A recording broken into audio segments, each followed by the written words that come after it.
Start. ભાઈ શ્રી, તમારો પત્ર ગઈકાલે મળ્યો છે અને તમે લખેલી હકીકત જાણી છે. તમારી એ વાત સાચી છે કે હાલમાં મોંઘવારી વધતી જાય છે અને તેને પરિણામે મધ્યમ વર્ગનો માનવી અત્યંત દુઃખી પરિસ્થિતિમાં મુકાઈ ગયો છે. પણ આ મોંઘવારી માટે તમે સરકારને દોષિત ઠરાવો છો તેની સાથે હું સંમત થઈ શકતો નથી. આપણા દેશમાં જીવન જરૂરિયાતની વસ્તુઓ પૂરતી છે અને જે ઓછી છે તે સરકાર પરદેશથી મંગાવે છે, એટલે વસ્તુની ખેંચ પડે અને ભાવો વધે તેવું અત્યારે નથી. પણ રાષ્ટ્ર વિરોધી કેટલાક વેપારીઓ દેશ પરના કટોકટીના આ સમયનો લાભ ઉઠાવવા ચાહે છે. તેઓ જ વસ્તુની ખોટી ખેંચ ઊભી કરીને ભાવો વધારી દે છે. હા, સરકારનો એ દોષ જરૂર ગણી શકાય કે તે શા માટે વેપારીઓને સજા કરતી નથી. પણ આ રીતે સજા કરવા માટે જે પુરાવા જોઈએ તે પુરાવા રજૂ કરવા માટે આજનો માણસ સરકારને સહકાર આપે છે ખરો? આમ યથા પ્રજા તથા રાજા જેવી પરિસ્થિતિ અત્યારે ઊભી થઈ છે. ફકરો.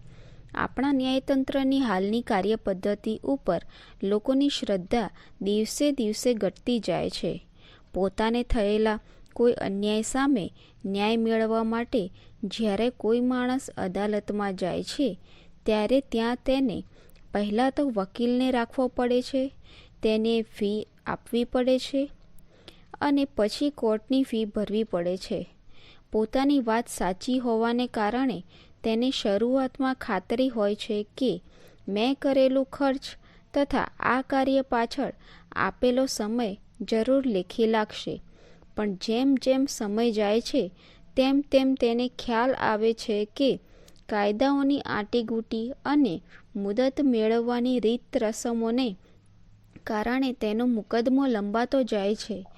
તેને એમ લાગવા માંડે છે કે આ ન્યાયતંત્ર ઉપર લાગવગિયા, ખટપટિયા અને શ્રીમંત માણસો ઘણું વર્ચસ્વ ધરાવે છે અને તેઓ જ કાયદામાં રહી ગયેલી છટકબારીઓનો ગેરલાભ ઉઠાવીને પોતાની તરફેણમાં ચુકાદા મેળવી જાય છે. આવા અનુભવને કારણે તે ન્યાયતંત્ર ઉપર શ્રદ્ધા ગુમાવી બેસે છે અને સમગ્ર સરકાર પ્રત્યે તે નફરત કરવા લાગે છે. ફકરો. ગુજરાત સરકારે છેલ્લા 5 વર્ષોમાં આપ સૌના જીવનને તંદુરસ્તીથી ધબકતું રાખવા માટે જે મહત્ત્વના કાર્યો કર્યા છે તેની સમીક્ષા આપની સમક્ષ કરતાં મને ઘણો આનંદ થાય છે. અમે ગ્રામ વિસ્તારમાં નવા આરોગ્ય કેન્દ્રો ઊભા કર્યા છે અને આજે 5180 પ્રાથમિક આરોગ્ય કેન્દ્રો કામ કરી રહ્યા છે. આથી સામાન્ય રોગોની સારવાર અને સ્ત્રીઓની પ્રસૂતિની સગવડ હવે સૌને પોતાના ગામડામાં જ મળી શકે છે. આ જ મુદતમાં 18.50 લાખ બાળકોને ચેપી રોગોની રસી મૂકીને તેમને એ રોગોમાંથી મુક્તિ આપવામાં આવી છે. હવે પછી કોઈ નવા રોગો ન ફેલાય તે ખાતર 7500 જેટલા ગામોમાં 12 માસ શુદ્ધ અને સ્વચ્છ પાણી મળી રહે તેવી વ્યવસ્થા કરી છે. આ રીતે દાક્તરી સારવાર અને ચેપી રોગોના રક્ષણનો લાભ ગામડાના અંદરના ખૂણા સુધી અમે પહોંચાડી શક્યા છીએ. ઈસવીસન 2000 સુધીમાં સૌને તંદુરસ્તી એ મુજબ નક્કી કરાયેલા રાષ્ટ્રીય આરોગ્ય નીતિના ધ્યેયને હાંસલ કરવા માટે હજુ પણ વધારે સ્વાસ્થ્ય સુધારક સેવાઓ લોકોને પૂરી પાડવાનો અમારો દ્રઢ નિર્ધાર છે. સમાપ્ત.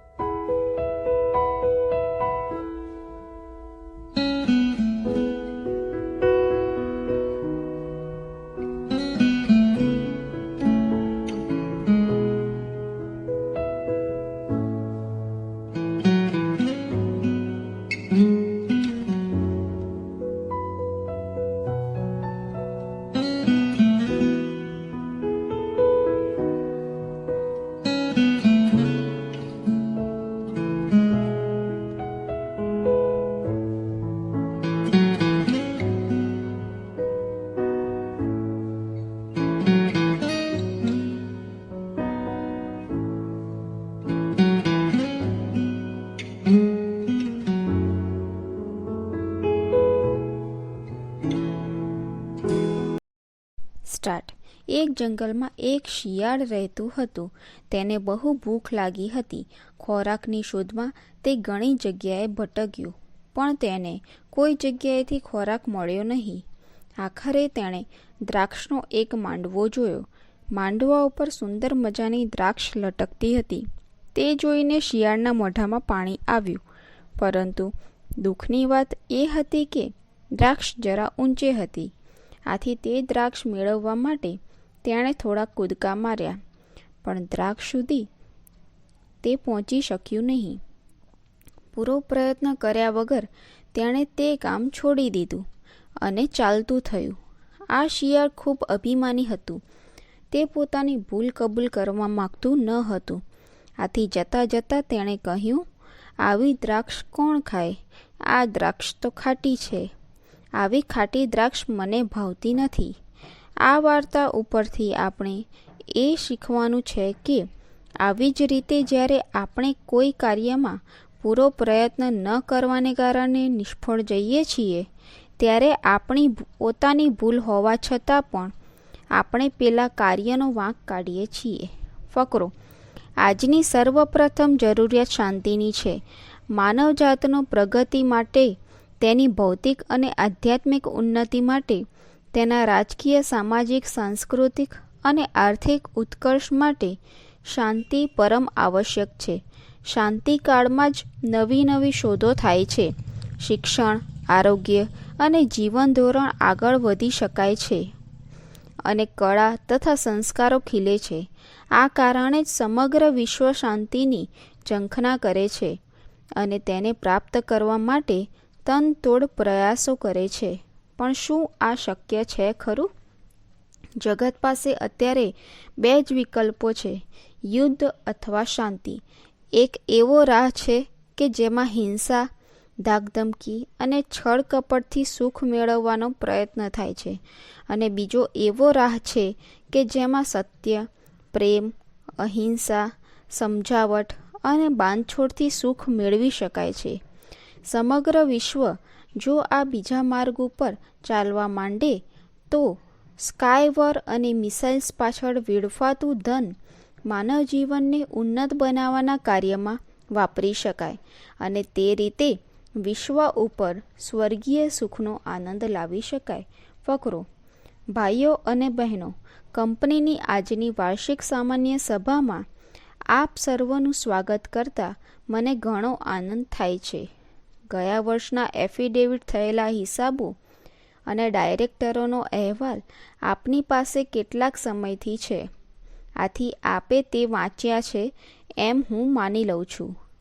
તે પત્રકો જોતા આપને ખ્યાલ આવ્યો હશે કે ગયે વર્ષે આપણા પ્લાન્ટની કામગીરીમાં સુધારો કરવાને પરિણામે નર્મદા યુરિયા ખાતરનું ઉત્પાદન 4,73,382 મેટ્રિક ટન થઈ શક્યું છે, જે આપણે નક્કી કરેલા લક્ષ્યાંકથી ઘણું વધારે છે.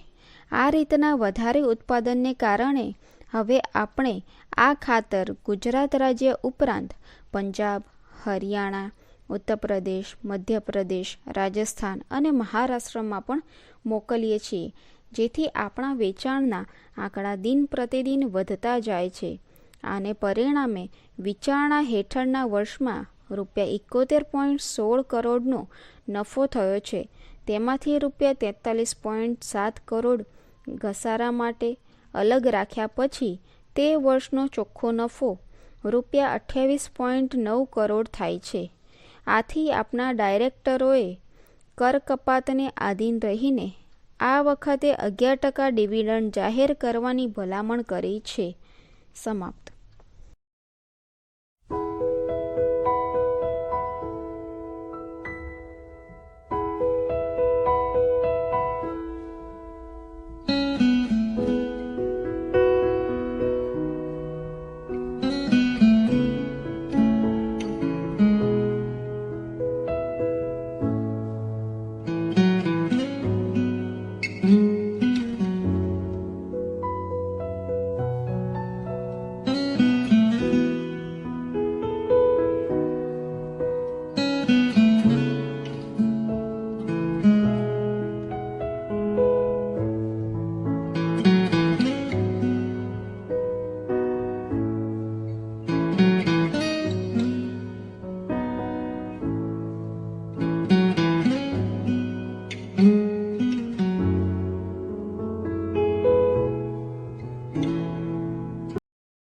સ્ટાર્ટ. ભારતીય રાષ્ટ્રીય કોંગ્રેસની સ્થાપના મુંબઈમાં 100 વર્ષ પહેલાં જે જગ્યાએ થઈ હતી તે જ જગ્યાએ આ પક્ષનો શતાબ્દી મહોત્સવ ઉજવાયો હતો. આ પ્રસંગે પક્ષના પ્રમુખ શ્રી રાજીવ ગાંધીએ ઉદ્બોધન કરતા કહ્યું હતું કે કોંગ્રેસ પક્ષે ભારતની સ્વતંત્રતા અપાવવામાં ઘણો અગત્યનો ભાગ ભજવ્યો હતો અને તે પછી આપણા પક્ષે કાર્યક્ષમતાથી વહીવટ ચલાવીને ભારતને દુનિયાના અગ્રીમ દેશ તરીકેનું સ્થાન અપાવ્યું છે. આ પક્ષે શરૂઆતથી જ અહિંસા, અસહકાર અને સત્યાગ્રહના નવીન શક્તિશાળી સાધનો રાજકારણમાં દાખલ કર્યા હતા. આ સિદ્ધાંતોને આધારે એશિયા અને આફ્રિકાના ઘણા દેશોએ મહાસત્તાઓ પાસેથી સ્વતંત્રતા મેળવી છે અને હવે તટસ્થ દેશોનું એક વગદાર જૂથ ઊભું થયું છે જેનું નેતૃત્વ હાલ ભારત કરી રહ્યું છે. ઈસવીસન 1942માં ગાંધીજીએ જે રીતે અંગ્રેજોને નસાડી મૂકવા માટે ક્વિટ ઇન્ડિયાની હકાલ કરી હતી, બરાબર તે જ રીતે આ પ્રસંગે પણ શ્રી રાજીવ ગાંધીએ બિલ્ડ ઇન્ડિયા નામનું નવું સૂત્ર આપ્યું હતું અને ભારત દેશનું નવઘડતર કરવા માટે સતત મહેનત કરવાની હાકલ તેમણે કોંગ્રેસી લોકોને કરી હતી. ફકરો. આજ રોજ વિધાનસભામાં બજેટમાંની ઉદ્યોગ ખાતાની માંગણીઓ પરની ચર્ચાનો જવાબ આપતા મુખ્યમંત્રી શ્રી અમરસિંહ ચૌધરીએ સરકારને ઉદ્યોગોને લગતી નવી નીતિની જાહેરાત કરી હતી. તેમાં તેમણે જણાવ્યું હતું કે હાલ ઉદ્યોગોને પ્રોત્સાહન આપવાના હેતુસર રાજ્યના 11 જિલ્લાઓને પછાત વિસ્તાર તરીકે જાહેર કરવામાં આવેલા છે. તેમાં એવું બન્યું છે કે અમુક ખાસ તાલુકાઓમાં જ ઉદ્યોગો સ્થપાયા છે અને તે જિલ્લાના પછાત તાલુકાઓ તો પછાત જ રહી ગયા છે. આથી હવે પછાત વિસ્તાર તરીકે જિલ્લાને બદલે તાલુકાને એકમ તરીકે ગણવાનું સરકારે નક્કી કર્યું છે. આ ઉપરાંત હાલ રાજ્યમાં વિકસી રહેલા ઇલેક્ટ્રોનિક ઉદ્યોગ માટે સબસિડીની રકમ મૂડીરોકાણના 30% જેટલી વધારવામાં આવશે. હીરા ઘસવાના ઉદ્યોગ માટે સુરત નજીક એક ખાસ ઔદ્યોગિક વસાહત સ્થાપવામાં આવશે.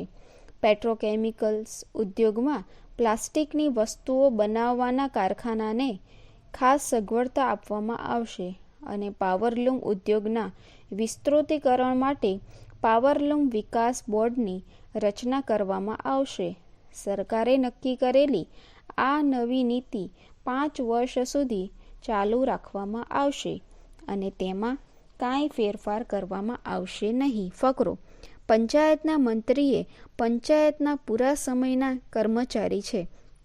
પંચાયતનું કામકાજ કાયદા અને નિયમો અનુસાર કરવાની તેની ફરજ છે અને પંચાયતનો વહીવટ વ્યવસ્થિત અને કાર્યક્ષમ રીતે ચલાવવાની તેની જવાબદારી છે.